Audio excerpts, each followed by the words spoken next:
ज्यादातर लोग 25 साल की उम्र में मर जाते हैं, लेकिन उन्हें दफनाया 75 की उम्र में जाता है। क्या आप भी सिर्फ अपनी जिंदगी के दिन काट रहे हैं या वाकई हर पल को जी रहे हैं? आज हम उस सीक्रेट को समझेंगे जो आपकी जिंदगी को महज एक वजूद से बदलकर एक शानदार अनुभव बना देगा। स्वागत है आपका जस्ट वन बुक पर। आज की हमारी ऑडियो बुक समरी है दुनिया के मशहूर मोटिवेशनल स्पीकर और लेखक शिव खेरा की masterpiece live while you're alive. ये किताब एक वेकअप कॉल है उन लोगों के लिए जो अपनी खुशियों को भविष्य के भरोसे टालते आ रहे हैं। आज हम जानेंगे कि कैसे हम अपने डर पर जीत हासिल करें, अपने रिश्तों में जान फूंकें और एक ऐसा मकसद तलाशें जो हमें हर सुबह एक नई ऊर्जा के साथ उठने पर मजबूर कर दे। चलिए इस सफर की शुरुआत करते हैं। क्या तुमने कभी खुद को आईने में देखकर ये सोचा है, मैं कौन हूं और मैं यहां इस हाल में कैसे पहुंच गया? रात के 2:30 बज रहे हैं। तुम्हारा पूरा शहर सो रहा है। कमरे में इतना सन्नाटा है कि तुम्हें उस दीवार घड़ी की टिक टिक भी अपने दिमाग पर एक हथौड़े की तरह लग रही है। तुम्हारे सीने में एक हैवी फीलिंग है, एक ऐसी घुटन जिसे तुम किसी को समझा नहीं सकते। आंसू तो नहीं आ रहे, पर अंदर सब कुछ सूखी हुई राख जैसा लगता है। तुम बेहद थक चुके हो, पर दिमाग में इतना शोर है, इतनी बेचैनी है कि नींद आने का सवाल ही पैदा नहीं होता। मेरा यकीन मानो मेरे दोस्त, मैं जानता हूं ये कैसा फील होता है। जब इंसान अंदर से टूट रहा होता है तो हर सुबह बिस्तर से उठना एक जंग लगता है। आज मैं तुम्हें कोई खोखली मोटिवेशन या फेक किस्से कहानी नहीं सुनाने वाला। आज मैं तुम्हें उस खालीपन से निकलने का एक प्रैक्टिकल रास्ता बताने वाला हूं। और ये सफर शुरू होता है हमारे हीरो करण से। मिलते हैं करण से। 28 साल का एक आम लड़का पुणे के कोथरूड एरिया में एक छोटे से रेंटेड 1 BHK में रहता है। सुबह 9 बजे की कॉर्पोरेट जॉब, पुणे के ट्रैफिक के धक्के और क्रेडिट कार्ड की EMI के प्रेशर ने उसके सारे ख्वाब निचोड़ लिए हैं। बाहर से देखोगे तो करण एक सॉर्टेड लड़का लगता है। ऑफिस में वो हमेशा हंसते हुए मिलता है। आई एम फाइन बोलने में मास्टर हो चुका है। पर जब रात को वो अपने कमरे की लाइट बंद करता है और AC की वो धीरे धीरे आवाज शुरू होती है तो उसकी असली जिंदगी की बेचैनी शुरू होती है। करण को लगता है कि उसकी जिंदगी एक अंधेरे कुएं में फंस गई है। एंजाइटी उसकी छाती पर ऐसी बैठी रहती है जैसे कोई भारी पत्थर रखा हो। वो ओवरथिंक करता है अपने करियर को लेकर, अपनी थमी हुई लाइफ को लेकर। उस घुटन से बचने के लिए करण ने हर वो चीज ट्राई की जो इंटरनेट पर एक्सपर्ट्स बताते हैं। उसने YouTube पर सुनकर एक महंगी मेडिटेशन ऐप का सब्सक्रिप्शन ले लिया। उसने सोचा शायद मैं फिजिकली थक गया हूं, मुझे फिटनेस चाहिए, तो उसने एक एक्सपेंसिव जिम ज्वाइन कर लिया। पर रिजल्ट क्या निकला? वो जिम में जाता, मशीनों पर पागलों की तरह वेट्स उठाता, पर अंदर से उसकी लाइफ उतनी ही टॉक्सिक थी। वेट्स पुश करते वक्त भी उसके दिमाग में बॉस की गालियां और बैंक अकाउंट का लो बैलेंस ही घूमता रहता। उसने मैकेनिकली सब कुछ किया, पर शांति नहीं मिली। फिर एक दिन करण अपने ब्रेकिंग पॉइंट पर आ गया। उसने सोचा मुझे इस शहर से, इस रूम से दूर जाना है। एक ब्रेक ही मुझे ठीक कर सकता है।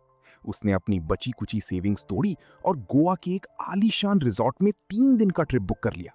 उसकी उम्मीद क्या थी कि समुंदर की लहरें उसके दिमाग के उस पागलपन और शोर को शांत कर देंगी। पर सच सुनना चाहते हो? गोवा के उस खूबसूरत बीच पर बैठकर भी जब सनसेट हो रहा था, करण के अंदर आग लगी हुई थी। रिजॉर्ट के मखमली बिस्तर पर भी वो वैसे ही करवटें बदल रहा था जैसे अपने कोथरूड के 1 BHK में बदलता था। बीच पर बैठकर भी उसके दिमाग में EMI का डर, फेलियर का डर और पीछे छूट जाने की बेचैनी घूम रही थी। करण वहां अकेले बैठा रोने लगा। उसे लगा कि अगर लग्जरी और छुट्टियां भी उसकी घुटन कम नहीं कर सकती तो शायद वो अंदर से कंप्लीटली डैमेज हो चुका है। और तभी उसकी जिंदगी में एक शॉक टू द सिस्टम आता है। पुणे वापस आते वक्त ट्रेन में रोते रोते जब वो अपने फोन में आंसर्स ढूंढ रहा था तो उसे शिव खेरा की किताब लिव व्हाइल यूर अलाइव की एक बुक समरी मिली। उसने ईयरफोन्स लगाए और प्ले किया। पहली ही लाइन ने उसके गाल पर एक जोरदार थप्पड़ मारा।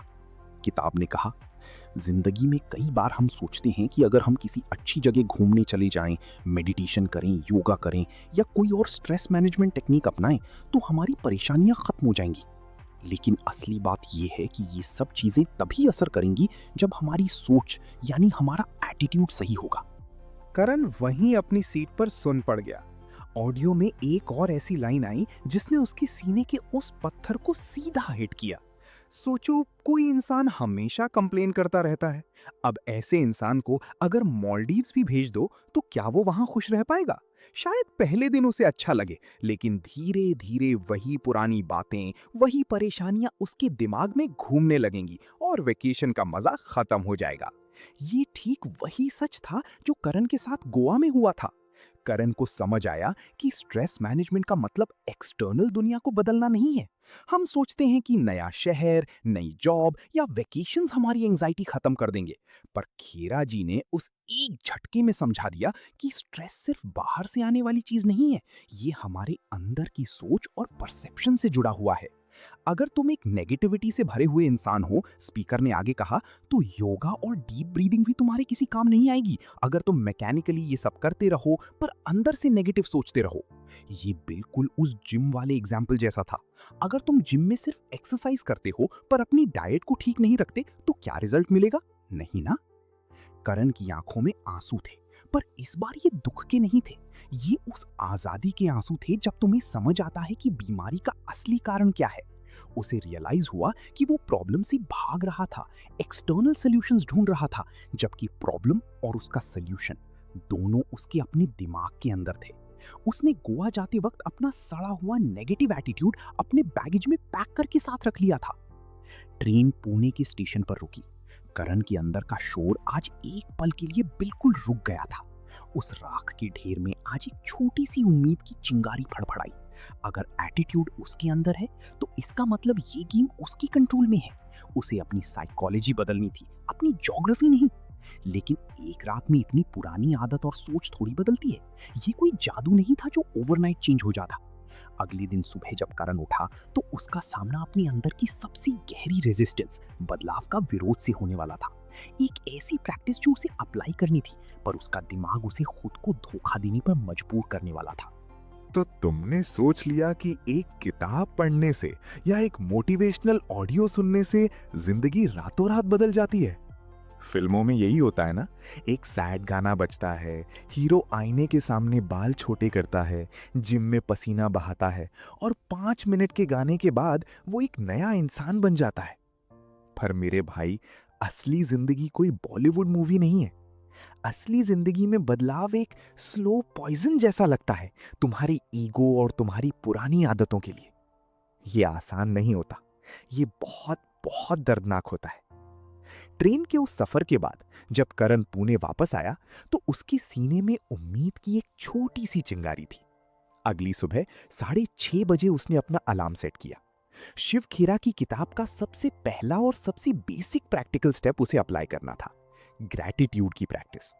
किताब कहती है कि हर दिन सुबह उठकर अगर हम सोचें कि हमारे पास क्या क्या अच्छा है तो धीरे धीरे हमारी सोच बदलने लगेगी। सुनने में कितना सिंपल लगता है ना, 2 मिनट का काम है। करण आईने के सामने खड़ा हुआ, आंखें बंद की और खुद से पूछा, मैं किस चीज के लिए शुक्रगुजार हूं? 1 मिनट बीता, 2 मिनट बीते, 5 मिनट हो गए। करण के दिमाग में एक ब्लैंक स्क्रीन थी। अचानक उस सन्नाटे को चीरते हुए उसके दिमाग का वो टॉक्सिक शोर शुरू हुआ। ग्रैटिट्यूड? किस बात का शुक्रिया अदा करूं मैं? उस टॉक्सिक बॉस की गालियों का? क्रेडिट कार्ड की उस 40,000 की ओवरड्यू बिल का? या इस एक बीएचके के घुटते हुए अकेलेपन का? उसकी छाती में वही पुरानी हैवी फीलिंग, वही घुटन वापस आ गई। उसकी सांसें तेज होने लगी। उसने कोशिश की खुद से झूठ बोलने की, मेरी हेल्थ अच्छी है, मेरे पास जॉब तो है, पर आवाज गले में ही अटक गई। उसे लगा वो एक नंबर का फ्रॉड है, एक धोखेबाज जो खुद को बेवकूफ बना रहा है, एक ऐसी पॉजिटिविटी का नाटक कर रहा है जिसकी कोई औकात उसकी असली जिंदगी में नहीं थी। किताब में एक बहुत गहरी बात लिखी थी कि हम खुद के लिए सबसे बड़े टॉक्सिक इंसान बन जाते हैं जब हम नेगेटिव सेल्फ टॉक करते हैं और जब हम खुद को बार बार डाउट करते हैं। करण ठीक वही कर रहा था। वो वॉशरूम के आईने में खुद को देखकर कोस रहा था कि वो एक सिंपल ग्रैटिट्यूड एक्सरसाइज भी ठीक से नहीं कर पा रहा। खेरा जी ने सिखाया था कि सेल्फ क्रिटिसिज्म, खुद को कोसना, और सेल्फ इंप्रूवमेंट, खुद को बेहतर बनाना में बहुत बड़ा फर्क होता है। पर उस वक्त करण के अंदर सिर्फ सेल्फ क्रिटिसिज्म भरा था। अगर हम हर वक्त खुद को ही नीचा दिखाते रहेंगे तो धीरे धीरे हमारा बचा कुचा कॉन्फिडेंस भी राख हो जाएगा। उसने गुस्से में पानी का मग जमीन पर पटका। ये सब किताबी बातें हैं, अमीर लोगों के चोचले हैं। मेरी जली हुई जिंदगी में शुक्रिया बोलने लायक कुछ बचा ही नहीं है। वो हारा हुआ, कंप्लीटली टूटा हुआ फील कर रहा था।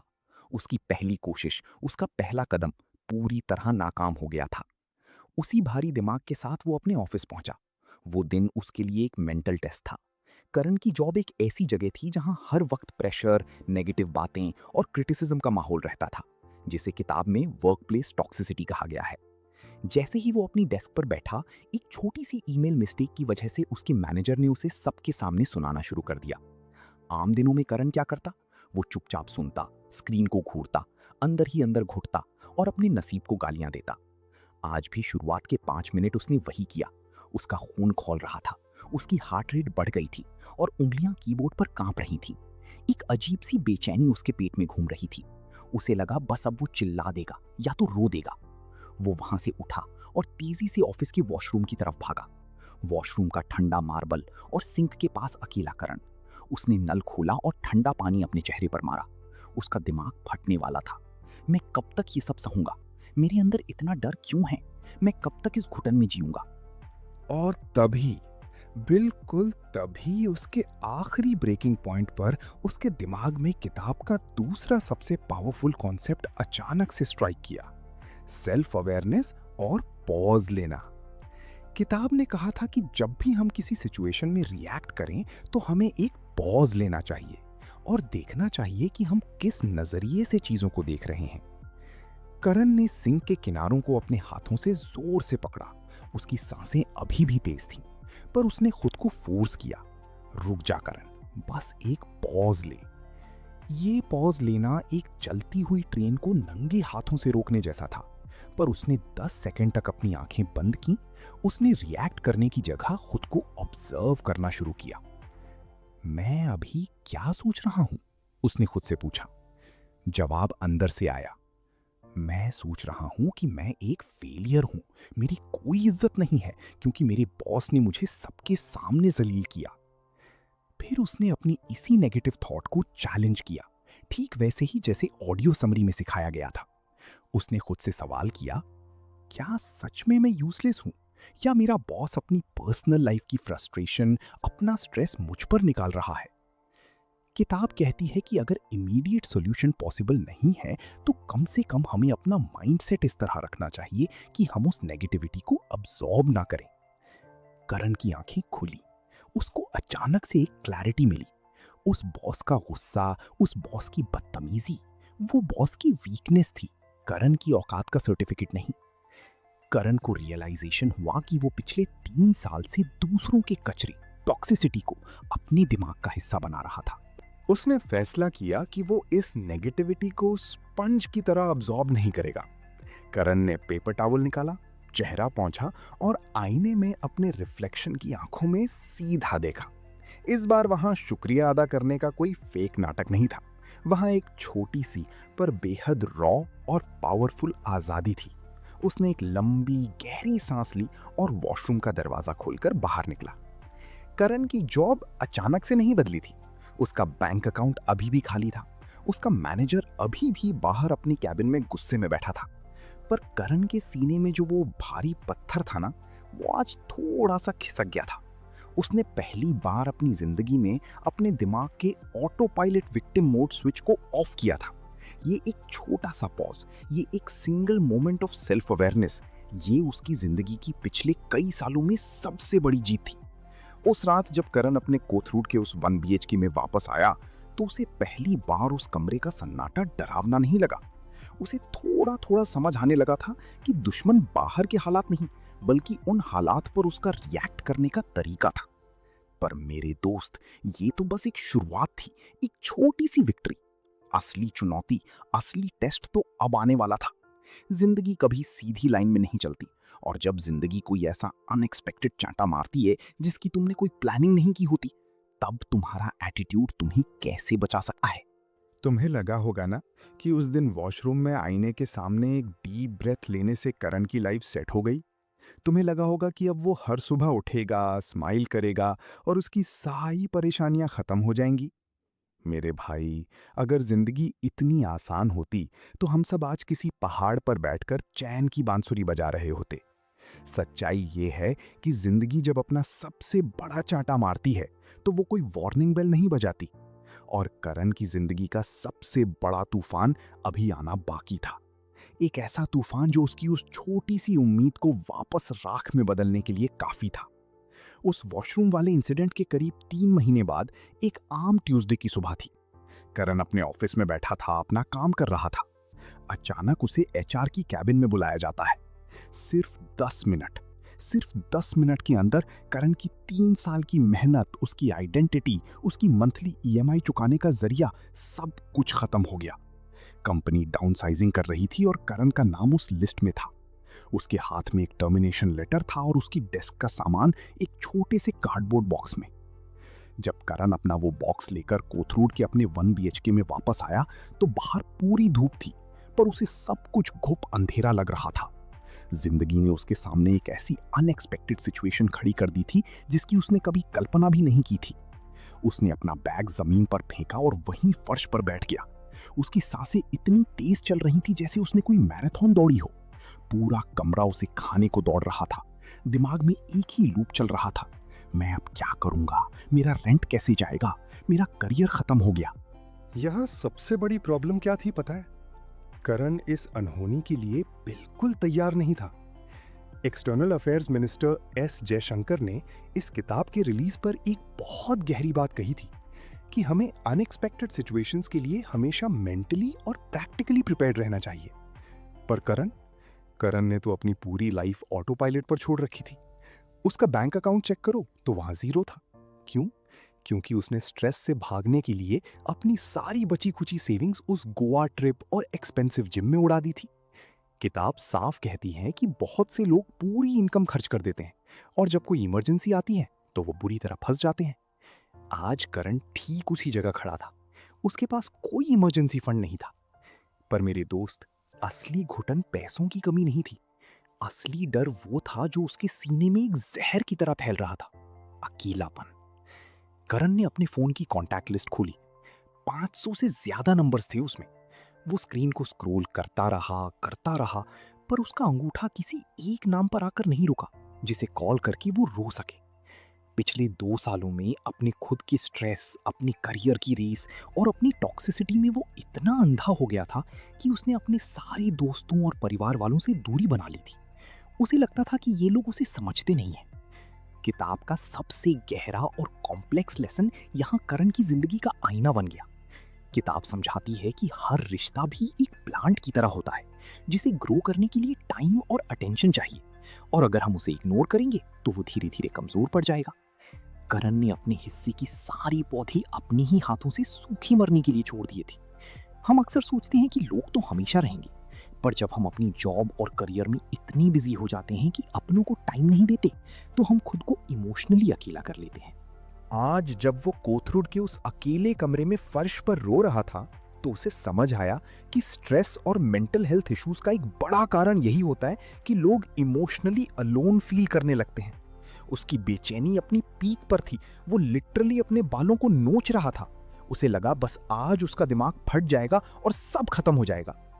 और ठीक उसी सेकंड, उस अंधेरे, उस पैनिक अटैक और उस शोर के बीच किताब का वो सबसे पावरफुल कॉन्सेप्ट उसके दिमाग में एक लाइटनिंग बोल्ट की तरह स्ट्राइक किया, द इमोशनल सेफ्टी नेट। किताब ने सिखाया था कि जब हमारे पास स्ट्रॉन्ग रिलेशनशिप्स होते हैं तो वो हमारी जिंदगी में एक सेफ्टी नेट की तरह काम करते हैं। जिंदगी में सर्टेनिटी कभी नहीं मिल सकती। तुम कल क्या होने वाला है उसे कंट्रोल नहीं कर सकते। तुम अपनी जॉब को कंट्रोल नहीं कर सकते। पर जब तुम गिरते हो तो तुम्हें जमीन पर पटकने से बचाने वाला वो सेफ्टी नेट तुम्हारे लोग होते हैं। जब भी कोई मुश्किल आती है, अगर हमारे पास अपने लोग होते हैं तो हम उस मुश्किल का सामना ज्यादा हिम्मत से कर पाते हैं। करण को रियलाइज हुआ कि उसका स्ट्रेस इसलिए नहीं था कि उसकी जॉब चली गई है। उसका स्ट्रेस इसलिए ओवरलोड हो चुका था क्योंकि वो इस पूरे तूफान को अकेले अपने कंधों पर उठाने की कोशिश कर रहा था। उसका ईगो उसे किसी के सामने झुकने नहीं दे रहा था। कई बार लाइफ में ऐसे मोमेंट्स आते हैं, ऐसे में ईगो को साइड में रखकर इनिशिएटिव लेना बहुत जरूरी होता है। ये लाइन उसके दिमाग में गूंज रही थी। ईगो, यही तो था उसका सबसे बड़ा दुश्मन। मैं फेलियर दिखूंगा, लोग क्या कहेंगे, मैं वीक नहीं लगना चाहता। करण ने रोना बंद किया। उसकी आंखें लाल थीं, सांसें अभी भी कांप रही थीं। पर उसने एक लंबा सांस लिया और अपना फोन उठाया। उसने अपने कॉलेज के सबसे पुराने दोस्त अमन का नंबर डायल किया। अमन और करण की पिछले 1 साल से ठीक से बात नहीं हुई थी, क्योंकि करण ने अपने स्ट्रेस के चक्कर में अमन की 2-3 इंपॉर्टेंट कॉल्स इग्नोर कर दी थी। उसका ईगो उसे रोक रहा था, पर आज उसने उस ईगो की गर्दन मरोड़ दी। रिंग बजी। 1, 2, 3। करण का दिल तेजी से धड़क रहा था। हेलो? दूसरी तरफ से आवाज आई। करण का गला पूरी तरह भर चुका था। उसने अपनी पूरी ताकत लगाई और सिर्फ इतना बोल पाया, भाई, मैं टूट गया हूं। मेरी जॉब चली गई है। मुझे कुछ समझ नहीं आ रहा। मैं बिल्कुल अकेला हूं। दूसरी तरफ 2 सेकंड का सन्नाटा रहा और फिर अमन ने सिर्फ एक सेंटेंस कहा, तू वहीं रुक, मैं आधे घंटे में तेरे रूम पर पहुंच रहा हूं। मेरे दोस्त, मैं तुम्हें बता नहीं सकता कि उस एक सेंटेंस ने करण के अंदर क्या मैजिक किया। उसका एक्सटर्नल प्रॉब्लम, जॉब लॉस, वैसा का वैसा ही था।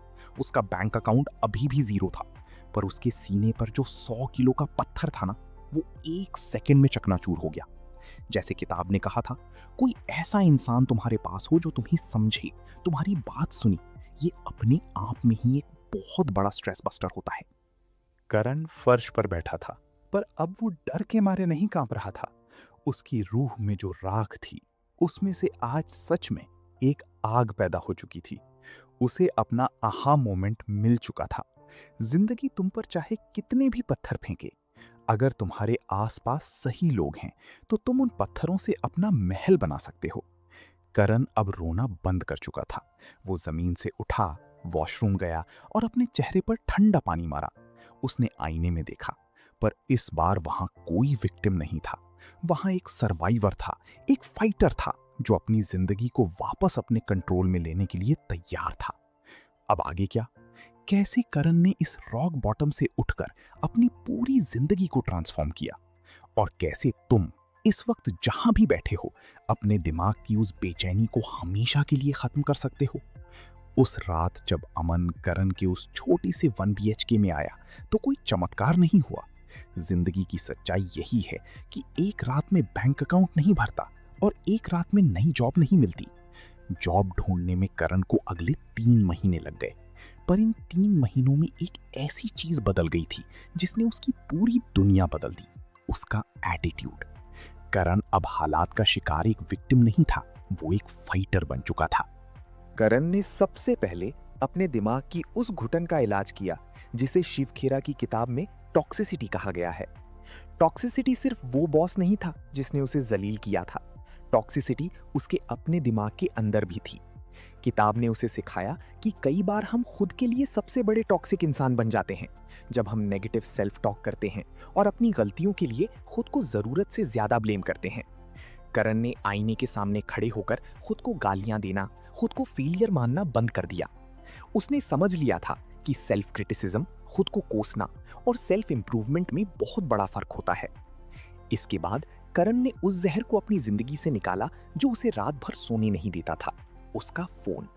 पहले वो रात के 2 बजे तक सोशल मीडिया पर दूसरों की परफेक्ट लाइफ देखकर खुद की लाइफ से नफरत करता था, पर अब उसने अपने वक्त की इज्जत करनी शुरू कर दी।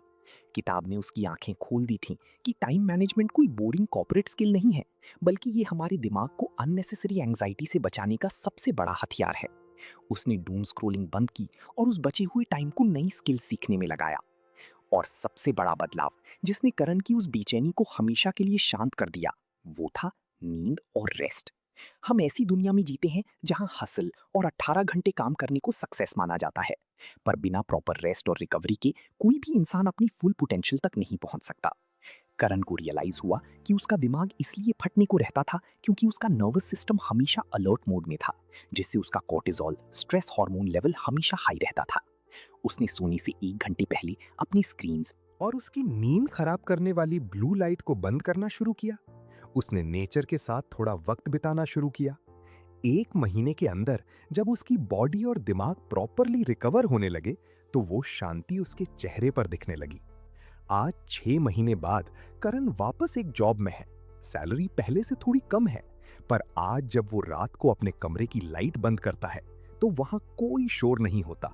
वहां एक गहरी, सुकून भरी शांति होती है।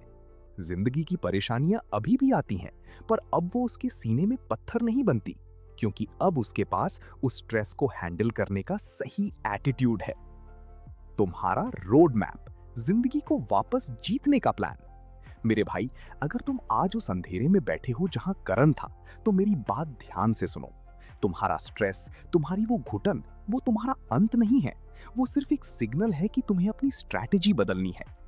आज और अभी से तुम्हें इस 4 स्टेप एक्शन प्लान को अपनी जिंदगी में उतारना है। स्टेप 1, रिएक्शन छोड़ो, पॉज लेना सीखो।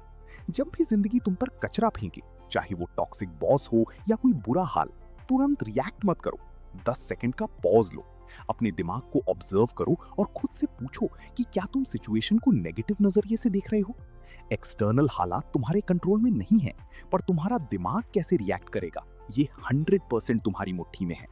स्टेप 2, अपना इमोशनल सेफ्टी नेट बनाओ। अपने ईगो को आग लगाओ। तुम अकेले पूरी दुनिया का बोझ नहीं उठा सकते। अपने दोस्तों, अपने परिवार वालों को वक्त दो।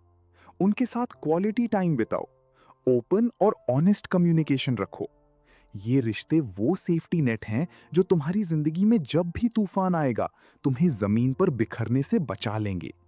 आज ही किसी पुराने दोस्त को कॉल करो। स्टेप 3, अपनी जिंदगी से टॉक्सिसिटी को जड़ से उखाड़ो। तुम्हारा दिमाग एक मंदिर है, इसमें कचरा डालना बंद करो। अगर कोई इंसान या सोशल मीडिया अकाउंट तुम्हें मेंटली ड्रेन कर रहा है, तो उसे ब्लॉक करो। और सबसे जरूरी बात, अपने अंदर बैठे उस टॉक्सिक इंसान को चुप कराओ जो तुम्हें हर वक्त कहता है कि तुम किसी लायक नहीं हो। अपने बारे में नेगेटिव बात करना बंद करो। स्टेप 4, अपनी नींद और वक्त की पूजा करो। रेस्ट करना कोई आलसी लोगों का काम नहीं है, ये तुम्हारे सर्वाइवल और रिकवरी के लिए जरूरी है। सोने से 1 घंटे पहले स्क्रीन छोड़ दो। अपने वक्त को फालतू की गॉसिप और दूसरों से खुद को कंपेयर करने में बर्बाद मत करो। एक फ्रेश और वेल रेस्टेड दिमाग किसी भी चैलेंज को तोड़कर आगे बढ़ सकता है। मेरा दोस्त, जिंदगी गुजारने के लिए नहीं, जीने के लिए मिली है। तुम पैदा इसीलिए नहीं हुए थे कि बिल्स भरो, स्ट्रेस लो और घुट घुट कर मर जाओ। तुम्हारे अंदर एक आग है, एक जिंदा रूह है। उस आग को इन परेशानियों की राख के नीचे दबने मत दो। उठो, आईने में खुद को देखो, अपने दिमाग के कंट्रोल रूम को अपने हाथ में लो और आज से सिर्फ जिंदा मत रहो, live while you are alive. सफर यहां खत्म नहीं हुआ है, पर तुम्हारा नया जन्म आज यहां से शुरू हो रहा है। जाओ और अपनी आजादी छीन लो। दोस्तों, जैसा कि शिव खेड़ा इस किताब में कहते हैं, जिंदगी लंबी होना जरूरी नहीं, उसका गहरा होना जरूरी है। आपकी आज की गई एक छोटी सी शुरुआत आपके कल को पूरी तरह बदल सकती है। तो इंतजार मत कीजिए, आज से ही जीना शुरू करें। आपको इस किताब की कौन सी बात सबसे अच्छी लगी, कमेंट्स में जरूर बताएं। अगर आपको ये समरी पसंद आई तो वीडियो को लाइक करें और इसे अपने उन दोस्तों के साथ शेयर करें जिन्हें आज एक नई उम्मीद की जरूरत है। ऐसी ही बेहतरीन ऑडियो बुक्स के लिए जस्ट वन बुक को सब्सक्राइब करना ना भूलें। अपनी जिंदगी के मालिक खुद बनिए। मिलते हैं अगले वीडियो में एक और शानदार किताब के साथ। तब तक मुस्कुराते रहिए और भरपूर जीते रहिए। शुक्रिया।